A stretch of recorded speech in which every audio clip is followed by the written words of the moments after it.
Բարի երեկո եւ բարի գալուստ հայկական ժամանակ տաղավարում զրուցելու եմ քաղաքացիական պայմանագիր խմբակցության падգամավոր Ալխաս Ղազարյանի հետ։ Բարև ձեզ Տիկին Ղազարյան։ Բարև ձեզ։ Տիկին Ղազարյան, մեկնարկել է ձմեռային զորակոչը, գիտենք, որ զորակոչիկները արդեն ծառայելու են 18 ամիս կամ տարի ու կես։ Նախ ընդհանուր առմամբ դուք որպես падգամավոր գիտեմ, հաճախ լինում եք մարզերում, շփումներ եք ունենում հասարակության հետ։ Նախ ինչ արձագանքներ ու ազդակներ եք ստանում այս փոփոխության հետ կապված, եթե մի կողմ թողնենք ընդդիմության մեկնաբանությունները եւ քննադատությունները, հասարակությունը ինչպես է արձագանքում այս փոփոխությանը, քանի որ մենք էլ խմբագրությունում շատ են դիմում, դրական արձագանքները շատ ենք լսել։ Հիմա կուզենամ ասեք, թե դուք ձեր շփումներում ինչ արձագանք եք ստացել։ Շնորհակալ եմ հարցի համար, իրապես տարին սկսելու ամենալավագույն մեկնարկն է կարծես այս զորակոչը, որ տեսակ ինչպես նաև Սուրեն Պապիկյանն էր գտնվում կենտրոնական կայանում, որտեղից արդեն զորակոչիկները գնում էին ծառայության, եւ պետք է նշեմ, դեռ նախագիծը չընդունված, դեռ քննարկման փուլում բավականին դրական ազդակներ ենք ստացել, հատկապես այն ծնողներից, ովքեր պատրաստվում են իրենց երեխային բանակ ուղարկել, բայց բացի նրանից, որ տարի ու կես է լինելու ծառայությունը, նաև դուք գիտեք, թե հիմա ինչպեսի ծառայության պայմաններում են ծառայում մեր նորակոչիկները եւ հետեւաբար ծնողներն էլ ավելի մեծ անհանգստություն չունեն իրենց երեխաներին բանակ ուղարկելու եւ կարծում եմ սա նաև ծնողների համար շատ կարեւոր է, որպեսզի իրանց երեխաները նաև ծառայեն Հայաստանի Հանրապետության բանակում, որովհետեւ հիմա շատ ավելի ապահով են ապրում, շատ ավելի ապահով են ծառայում եւ պետք է նշեմ, որ 2025 թվականն էլ համարվում է բացառիկ տարի այդ առումով, որ ամենախաղաղ տարին է եղել անկախացումից հետո երկրի։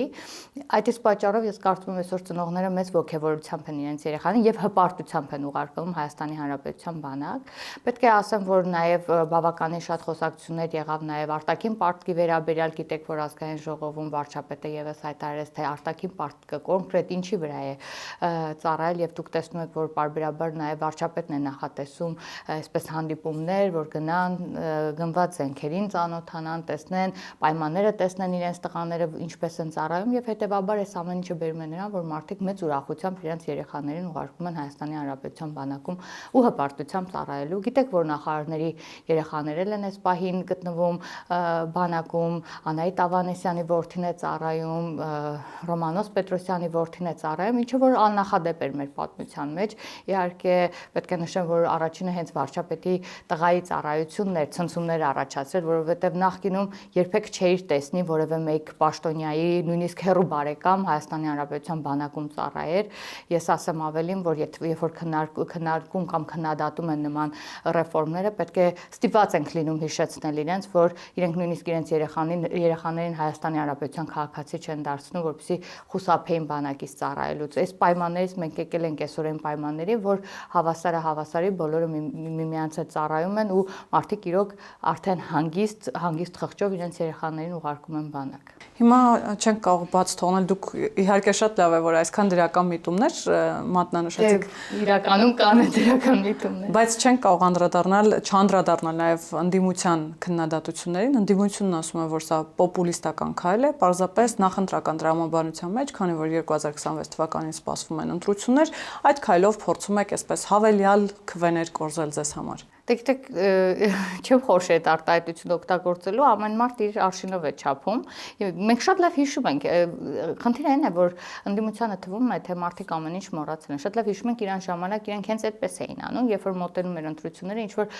մի քանի մետր ասֆալտ, մի թեթև այսպես օգնության նման ինչ որ բան բաժանեին ժողովրդին, որի արդյունքում ցույց տային, որ իրենք լավագույնն են, որ կարողանային, իհարկե ընտրությունները կեղծում են, բայց նաև այդ մասսովկան ապահովեին, իբրև թե արդարացի եղել ընտրությունները, բայց մեր դեպքում այդպես չէ, որովհետև մենք ընթացիկ բոլոր ծրագրերը ունենք, որ պետք է իրականացնենք եւ կառավարության ծրագրով էր նախատեսված այնտեղ համընդհանուր ապահովագրությունը ծրագրի մեկնարկը, որը սկսվեց հենց այս տարվա հունվարի 1-ից եւ արդեն կարծեմ հենց առաջին օրով 2000-ից ավել մարդ արդեն գրանցվել էր եւ այցելել էր առաջին բուժօգնության կետեր եւ ինչպես նաեւ տարի ու կես բանակի ընդունել է այդ Այդ ամենը եղել է մեր ընթացիկ ծրագրերը, որոնք որ պետք է իրականացվեն եւ ժամանակի ընթացքում հասունացավ այդ պահը եւ ընդունվեց օրենքը արդեն 2025 թվականի վերջին եւ 2026 թվականից մեկնարկեց։ Ես հիշում եմ այդ քննարկումները նաեւ ազգային ժողովում էին փորձում փաթեթավորել որպես պոպուլիստական, բայց դա զուտ իրենց փորձից ելնելով են նման որակավորում տալիս այդ process-ներին։ Լավ, իսկ բանակին այս փոփոխությունը ինչ է տալիս, քանի որ քիչ չէին քննադատությունները, որ պայմանագրային զինծառայողները այդքան շատ չեն, որպեսզի կարողանան մեր անվտանգությունը ապահովել, իսկ այս եղանակով զինվորների քանակն է պակասում, այսինքն սահմանին պահեստազորի քանակն ավելի քիչ է, ինչպես են պատրաստվում սահմանները այսպես պաշտպանված պահել։ Այս քննադատությունները եթե մի կողմ թողնենք կամ կարող եք անդրադառնալ, կարող եք ոչ, հիմա ինչ է տալիս ըստ էության։ Մենք ի սկզբանե խոսել ենք, որ մենք ասում ենք պրոֆեսիոնալ բանակի եւ պետք է զորակոչիկները, որոնք որ նոր գնում են բանակ, հիմնականում աշխատելու են իրենց կարողությունների ավելացման վրա, իսկ սահմանները կոնկրետ պահելու են պայմանագրային զինծառայողները եւ մենք տեսնում ենք օրորի ոնց են ավելանում պայմանագրային զինծառայողները, եթե չեմ սխալվում, արդեն 5000-ին մոտ պայմանագրային զինծառայողներ ունենք եւ այդ թիվը գնալով ավելանում է, նույնիսկ ես շատ լավ հիշում եմ, երբ որ մեր падգամավորի որդին Քրիստինե Պողոսյանի որդին նույնիսկ պայմանագիր էր կնքել եւ դարձել էր պայմանագրային զինծառայող այլևս։ Այս ամեն ինչի մասին է խոսում է բանակում ապահովության, խոսում է խաղաղության, այն սպասված խաղաղության, որ պետք է ունենանք եւ մեր տղաների ծառայության որակի բարելավման ու պրոֆեսիոնալ բանակի իհարկե այս ամեն ինչ օգտագործվելու է մեր երկրի զուտ անվտանգությունը ապահովելու համար, ոչ որևէ երկրի հանդեպ որևէ գործունեություն ծավալելու, բայց այնուամենայնիվ այս ամեն ինչը ավելի չես կարող չդիտարկել դրական տեսանկյունից եւ պրոֆեսիոնալ բանակի անցնելու քայլերի մասին է այս ամեն ինչը խոսում։ Թեև այդքան երկար ժամանակ չի անցել, Տիկին Ղազարյան, բայց ունեք տեղեկություններ, թե օրինակ օգոստոսի 8-ի իրողություններից հետո ինչ փոփոխություններ կան այդ առումով, այսինքն ավելի մեծ շարժ եղել է կամ ավելի մեծ հետաքրքրվածություն նույն պրոֆեսիոնալ բանակում ներգրավելու, պայմանագրային դառնալու առումով, թե այդ իմաստով տվյալներ չեք կարող ասել։ Այսինքն իրավիճակը մինչ օգոստոսի 8-ը եւ օգոստոսի 8-ից հետո կարող ենք ասել, որ որոշակիորեն փոխվել է։ Դե բնականաբար փոխվել է, որովհետեւ արդեն վստահությունը, որ խաղաղությունը արդեն այսօր կա, դա զգալի է եւ մարդիկ դա իրապես արդեն սկսել են զգալ։ Այն որ արդեն այդ օգոստոսի 8-ի պայմանագրերի հիման վրա նաեւ ճանապարհների ապաշրջափակման գործընթացներում միտում տեսանք, դա արդեն մարդիկ սկսել են զգալ։ Եվ այն որ 2025 թվականը ընդհանուր առմամբ շփվելով բոլոր սահմանամերձ համայնքների այդ բնակիչների հետ օգոստոսի 8-ից հետո իրավիճակը իրապես տարբերվում է մինչև այդ եղած իրավիճակից եւ 2025 թվականը ես ասում եմ եւս մեկ անգամ այն բացառիկ խաղաղ տարիներից էր, որը որ բազմիցս Հայաստանի Հանրապետության քաղաքացին այսպես ուզել է տեսնել եւ չի կարողացել, որովհետեւ երկար տարիներ շարունակ մենք եղել ենք կոնֆլիկտի միջավայրում, ապրել ենք կոնֆլիկտի միջավայրում եւ հիմա շատ բացառիկ էր 2025 թվականը այդ առումով, որ ապրեցինք ուղիղ 1 տարի խաղաղության պայմաններում եւ ես կարծում եմ, որ մեր հենց անելիքը պետքա լինի որ առաջիկայում հոգ տանենք խաղաղության մասին այնպես, որպեսզի խաղաղությունը լինի մշտական, հարատև։ Կոնֆլիկտի միջավայր ասացիք, հիշեցի վերջին 5 տարիների խորհրդարանը, որ ընդդիմություն, իշխանություն կարծես թե առողջ երկխոսություն չկա եւ հիմնականում կոնֆլիկտ բառը չօգտագործեմ, բայց այդպիսի տրամաբանության մեջ են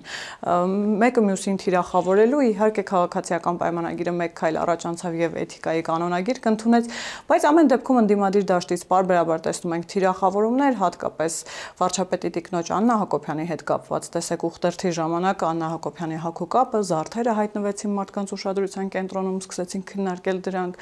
Աննա Հակոբյանը գրառում է անում կրթվել է նորաձև է եւ կամ կրթվելու հետ կապված որևէ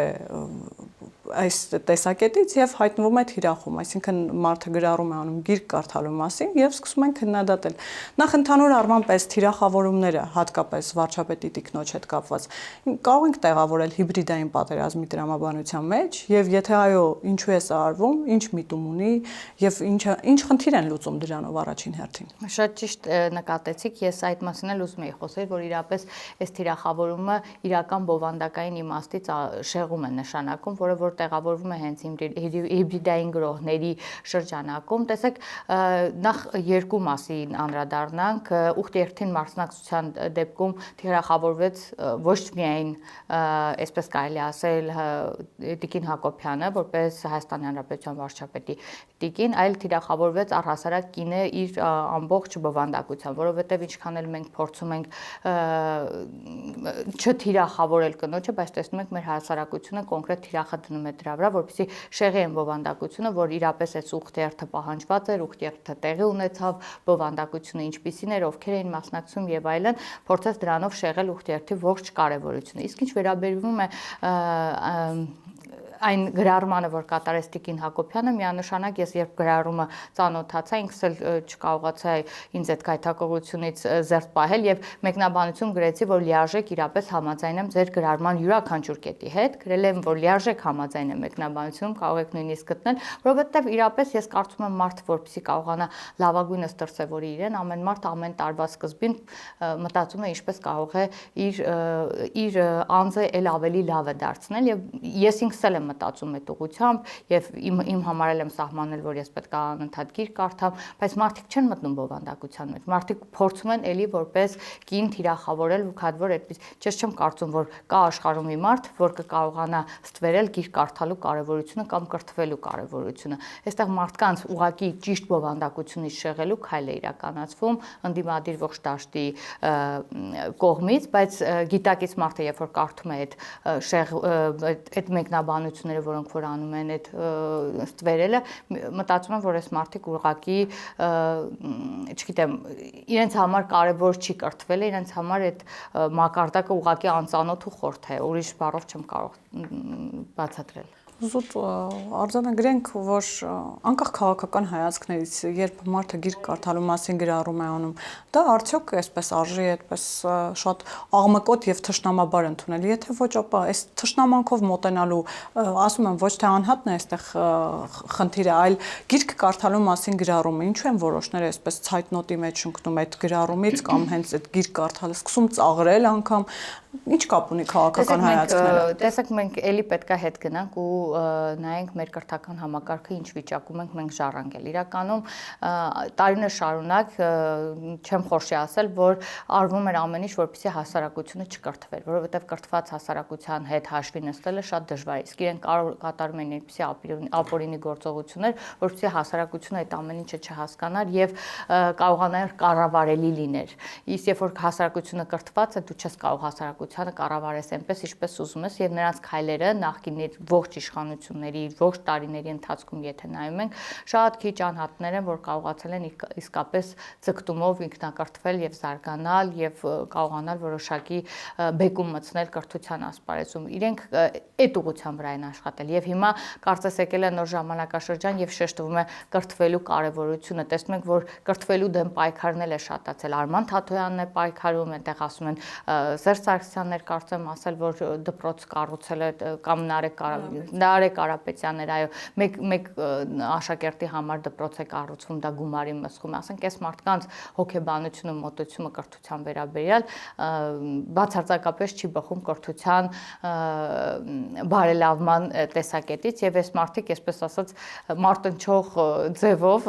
չեմ ուզում ավելի կոպիտ բառապաշար օգտագործել, պայքարում են կրթության դեմ։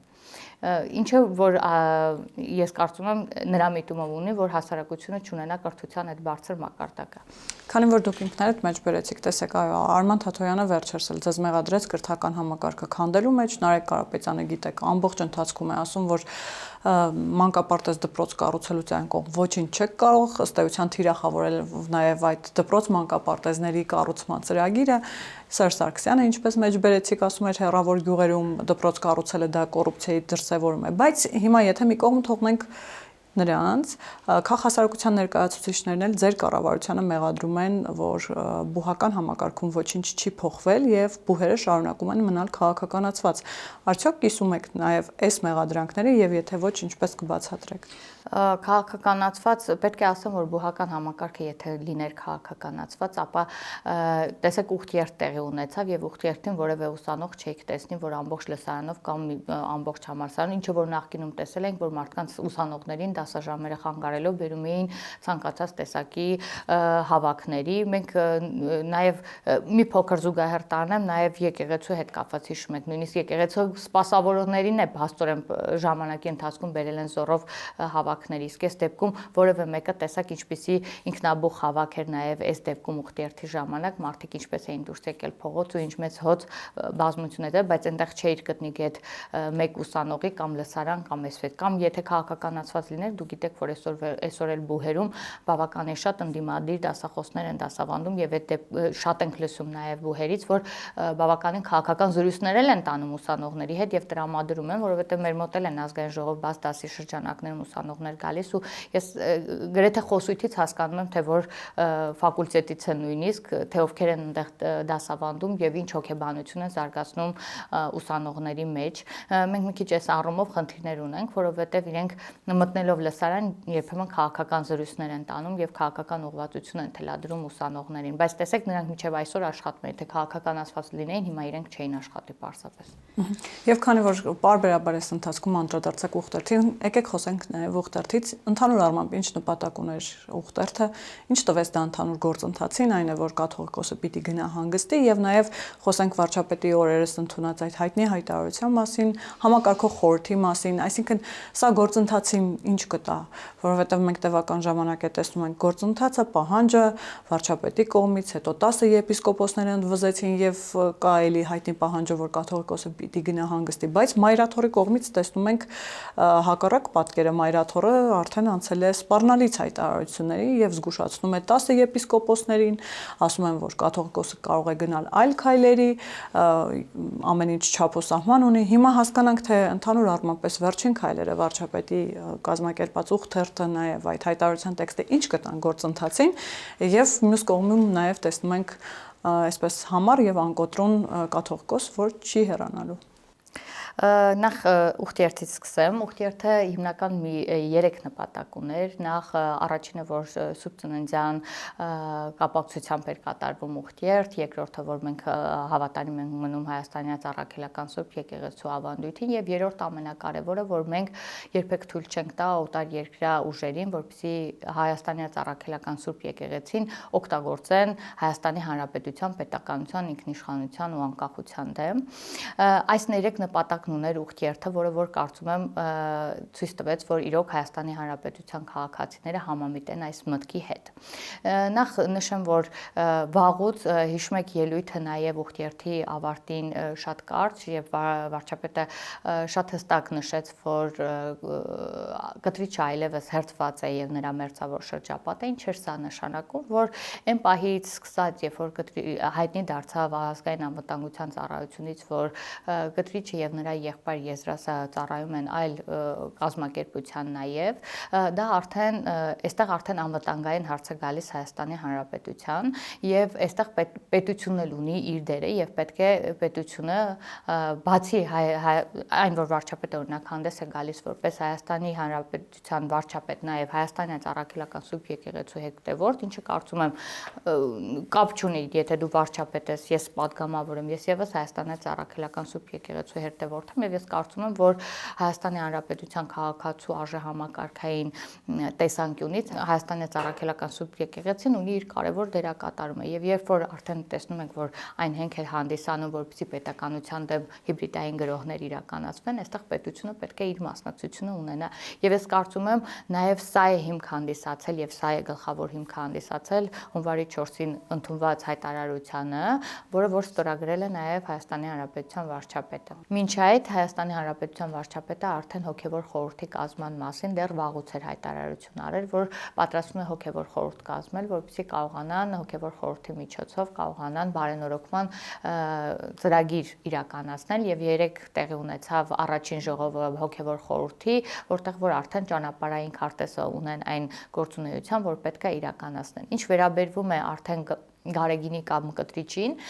նրա հեռացմանը կարծում եմ նրա հեռացումը արդեն անխուսափելի է, որովհետև բացի այն ուխտադրուժ երևույթները, որով նա չի համարվում Հայաստանում որպես ամենայն հայոց կաթողիկոս, չի ընդունվում եւ որևէ մեկի կողմից չի ընդունվում։ Ես կարծում եմ այս հարցում, որպեսզի կարողանաք հստակ պատասխան ունենաք, ես հորդորում եմ բոլոր լրագրողներին հարցնեն յուրաքանչյուր Հայաստանի Հանրապետության քաղաքացու, արդյոք նա ընդունում է կտրիչին որպես Հայաստանյաց առաքելական Սուրբ եկեղեցու կաթողիկոս, նա այս պահի դրությամբ, ինչպես որ վարչապետն է ասել, լրիվ կիսում եմ այդ միտքը, որ փաստացի պետն է համարվում Հայաստանյաց առաքելական Սուրբ եկեղեցու եւ ժամանակն է, որ քրիստոնեաբար սիրով եւ խաղաղությամբ գնա հանգստի եւ թույլ տա, որպեսզի բարենորոգումը ի կատարածվի։ Ի վերջո մենք շատ լավ գիտենք ու տեղյակ ենք, որ այն որ իրենք խոսում են, որ Հայաստանյաց առաքելական Սուրբ եկեղեցին պետք է ինքը բարենորոգում իրականացնի իր ներսում, ոչ մի կառույց օրինական կամ իրենց կանոնակարգով այս պահին չի գործում եւ տեղյակ եմ, որ ազգային եկեղեցական խորհուրդը նույնիսկ երբևէ նիստ չի գումարել եւ որևէ որոշում չի կայացրել, այսինքն միանձնյա կառավարում է եղել, որի հետևանքով այսօր այս բոլոր եպիսկոպոսները, քահանաները դուրս են եկել եւ խոսում են այդ ամեն ինչի մասին, որովհետեւ տարիների ընթացքում այդ խնդրը այնքան է կուտակվել եւ այդ միանձնյա կառավարման հետևանքները այնքան ծանր են եղել, որ պարզապես որևէ բան չէր կարող այդպես թաքնված մնալ եւ մի օր դուրս էր գալու եւ սա է իրական ժամանակը, որի ժամանակ նրանք սկսեցին խոսել իրականում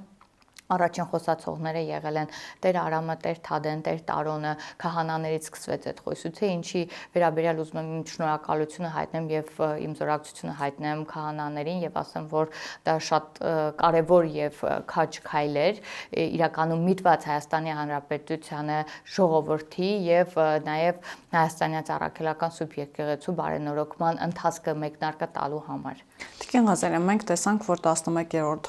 հոգևորականը միացավ շարժմանը Շվեյցարիայի թեմի առաջնորդական տեղապահը։ Նախ ընդհանուր առմամբ ինչ եք դուք կարծում կլինեն էլի հոգևորականներ, որ կմիանան այս շարժմանը եւ նաեւ կուզենամ խոսեք ձեր զգացողությունների մասին, դուք այն падգամավորներից եք, որ հաճախակի մասնակցում եք պատարակների վարչապետի հետ, ձեր տպավորություններից կուզենամ նաեւ խոսեք եւ թե այդ շփումները այդ ժամանակ հանրության հետ ինչ են տալիս, հանրության կողմից այդ ազդակները ինչպիսին են։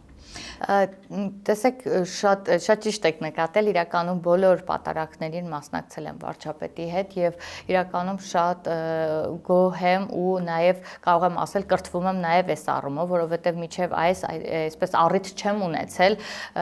կրթվել որպես Հայաստանյաց առաքելական Սուրբ եկեղեցու հետևորդ, որովհետև իրականում այն մարդիկ, որ պետքա կապը պահեին ժողովրդի ու եկեղեցու, զբաղված էին քաղաքական գործունեությամբ, հանձինս կտրիչի եւ հասկանում էի, որ նաեւ ճնշում գործադրելով մյուս քահանաների եւ այլնի մարդկանց նկատմամբ նրանք եւս, այսպես ասած, քաջություն չեն ունեցել կարողանան սերտ կապ պահել հոգեվոր հոտի հետ։ Իհարկե նկատեցինք, որ որոշ քահանաներ իդեմս Տեր Արամի օրինակ ունեին բազում մեծ հոգևոր հոտ իրենց հետևից, դա էլ խոսում է արդեն բարեկրթության, այդ մարդկանց զարգացվածության, իրապես հոգևորական լինելու արժեքների մասին, բայց ինչ է ուզում խոսել, շատ հետաքրքիր բան հիշեցի հենց նոր, Սուրբ Ծննդյան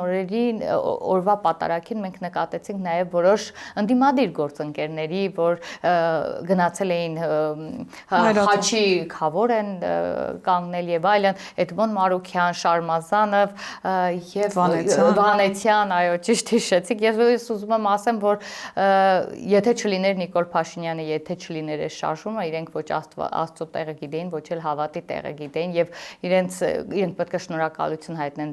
վարչապետին, որ իրենց կապեց եկեղեցուն եւ հոգեվոր կյանքին, որ վերջապես եկեղեցի են գնում եւ հոգեվոր այդպես պատարակների են մասնակցում։ Ես կարծում եմ, որ ես եւս փոխվել եմ պատարակների մասնակցելուց եւ շատ գոհ եմ, ինձ զգում է սառումով, որովհետեւ լինելով մկրտված, լինելով Հայաստանյաց առաքելական Սուրբ եկեղեցու հետևորդ, իրականում այսքան խորությամբ այդ խորհուրդը չէի զգացել որպես քրիստոնյա եւ շատ լավ առիթ է, որ այս առումով էլ մենք շատ կապնվենք մեր եկեղեցուն, այստեղ է խոսվում, որ կա ճգնաժամ իրականում եկեղեցու ներսում։ Ինչի մասին է այս ամեն ինչը խոսում, որ տարիներ շարունակ անկախացումից հետո հոգևոր հոտի քանակը Հայաստանից առաքելական Սուրբ եկեղեցու հետևորդների պետք է ավելաներ, բայց իրականում մենք ինչ տեսանք, ավելացան տարբեր տեսակի կրոնական կազմակերպությունները այդ բացը լրացնելու համար, որովհետև եկեղեցականը կտրիչի գլխավորությամբ քառորդ դար չզբաղվեց որևէ հոգևոր կյանքով, որպեսզի կարողանար հոգևոր հոտ հավաքեր եւ մարդիկ կապված լինեին եկեղեցու հետ։ Սա ճգնաժամի այն առաջին ցցուն օրինակն է, որ կարելի է նկատել այս ընթացքում։ Էլի կան օրինակներ, որոնք որ այսպես անընդհատ թվելով կարող եմ ասել, որոնք որ մեր կյանքում բացակայել են, բայց հուսով եմ այս քայլը նաև ժողովրդի մոտ կփոխի դեպի եկեղեցի, կդառնան դեպի եկեղեցի։ Տիկին Ղազարյան, տեսեք, պատահական չէր, որ հարցրեցի 11-րդ հոգևորականի մասին, որը միացել է այս նախաձեռնությանը։ Շվեյցարիայի թեմի առաջնորդական տեղապահը 3 հանրային հեռուստաընկերության եթերում հայտարարում էր, որ սպառնալիք է արդեն ստացել, որ տեսեք ինչա կատարվում մեր եկեղեցու ներսում։ Առաջին իսկ անարդարությունը ես նոր հիշեցի, երբ որ լույսի արագությամբ կարգալույծ արվեցին Տեր Արամը, Տեր Թադեն, Տեր Տարոնը, որ համարձակություն են ունեցել ընդհանրապես ազատ խոսելու։ Ես ուրիշ ոչ մի բան չտեսա այդ հիմնավորման մեջ, որով նրանց կարգալույծ այցին։ Միևնույն ժամանակ հանրությանը հայտնի դարձավ Արշակ Խաչատրյանի կամ Սամվել Խաչատրյանի, արդեն անուններն էլ չեմ հիշում, տեսանյութը, որը որ ամեն կերպ փորձում էին արդարացնեին կամ փոխեին այլ արհեստական բանականություն, այլ ինչ բան է։ Միևնույն ժամանակ տեսնում էինք հոգևորականների ճակերտավոր, որոնք ինչպիսի նզովքներ ու ինչպիսի սպառնալիքներ են հնչեցնում եկեղեցականների քահանաների, ովքեր համարձակվել են խոսեին նրանց նկատմամբ։ Այսինքն, ինչ արատավոր երևի, երբ որ մեղքերի թողություն ես անում, այդ ժամանակ էլ տեքստի մեջ, եթե չեմ սխալվում, կա այն մասը, որ պետք չի էլի մարդկանց անվանարկել, բան բասել եւ այլն, շարքը չեմ հիշում իրականում, բայց փաստորեն իրենք այդ ամեն ինչով հանդերձ ընդհանրապես այդ հոգևոր արժեքներին չեն պատկանում, հասկանում եք։ Ընդհանրապես հեռու են հոգևոր, լինելով եկեղեցու ներքուսում իբրև թե հոգևորական բացարձակապես չէին համապատասխանում այդ ու այն անարդարությունը առաջին ցցուն օրինակը սպառնալը էլ չասեմ, մենք լսել ենք, որ սպառնալիքով կամ պատժելով, եթե չէին ենթարկում իրենց խոսքին, ուղարկում էին այլտեղ ծառայության կամ այնպես էին անում, կյանքը դժոխքի էր վերածվում։ Տեր Տարոնը երեք նաև խոսեց, որ նույնիսկ Խաչամփուրի եւ Մոմի գումարներն է գնացել եւ բան կտրիչենց այդ մերձակաշրջակայքը հավաքել է այդ գումարները, բայց մարդիկ տարիներ շարունակ կոպեկներով են աշխատել։ Ինձ համար միշտ հարց է եղել, երբ որ նայում ես մի հոգևորական, մի կաթողիկ բան, եպիսկոպոս կամ, չգիտեմ, քահանա, հարուստ, ցոփուշով այդ կյանքով է ապրում, իսկ մյուս հոգևորականներին նայում ես այդպիսի աղքատ ու սոցիալապես վատ վիճակով են ապրում, հարց առաջանում քո մեջ, բալավ, ինչ կերպով է այդ ֆինանսական բաշխում իրականացում։ Եվ ես կարծում եմ, որպես Հայաստանի Հանրապետության քաղաքացի նրանց մոտ էլ պետք է այդ ֆինանսական թափանցելիությունը լինի, եւ հայտարարության մեջ էլ նշված էր այդ մասով, որ պետք է ուշադրություն դարձնենք նաեւ այդ մարդկանց սոցիալական ապահովության հարցերին։ Եվ կարծում եմ եկեղեցին, երբ որ բարենորոգում իրականացվի, այդ բոլորը կլինեն թափանցիկ եւ այնտեղ ծառայություն մատուցող հոգեվորականներն էլ կլինեն հավասար ֆինանսական թափանցելիության դաշտում, հավասար հնարավորություններով։ Տիկին Ղազարյան, ես ճիշտ եմ հասկանում, որ եկեղեցու նորոգման մասին, որ տևական ժամանակ է խոսվում է, նորոգման process-ը սկսվելու համար պարտադիր պայման է, որ Գարեգին II-ը պիտի հեռանա։ Հիմա եկեղեցուց մենք Մայրաթորի մասնավորապես հայտարարությունները նրա մասին ունեն, որ ավելի շատ սպառնալիք են 10 եպիսկոպոսներին ուղված, որ կան կանոնական դաշտ, եւ հետո Ասողիկ Կարապետյանն է հայտարարում, որ կապ չունի 10 եպիսկոպոս կլինի, թե ավելի մեծ քանակով եպիսկոպոսներ կպահանջեն կաթողիկոսի հեռանալը, նա միևնույնն է չի պատրաստվում գնալ։ Այս գործընթացը որքան կարող է շարունակվել, որովհետեւ սա կարծես թե արդեն վերածվում է նյարդերի պայքարի հանրությանն էլ է արդեն այս ամեն ինչը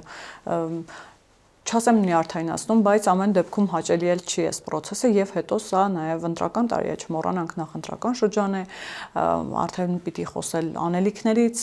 թե ինչ է արվել նաեւ այսպես շարունակ, որքան կարող է այս process-ը շարունակվել, ձգձգվել։ Դե, այո, ակնհայտ է, որ ժամանակ են փորձում ձգել, բայց ինչքան ժամանակը ձգում են, այդքան այդ ժամանակը իրենց դեմ է աշխատում, որովհետեւ տեսնում եք, ինչքան ժամանակը ձգվում է եւ ինչքան իրենք փորձում են այս ամեն ինչի մասին ինչ-որ կոծկ են, դա օր-օրի ավելի նոր բաներ է բացվում։ Նույնիսկ Տերասողիկի վերաբերյալ ես լսեցի ինչպիսի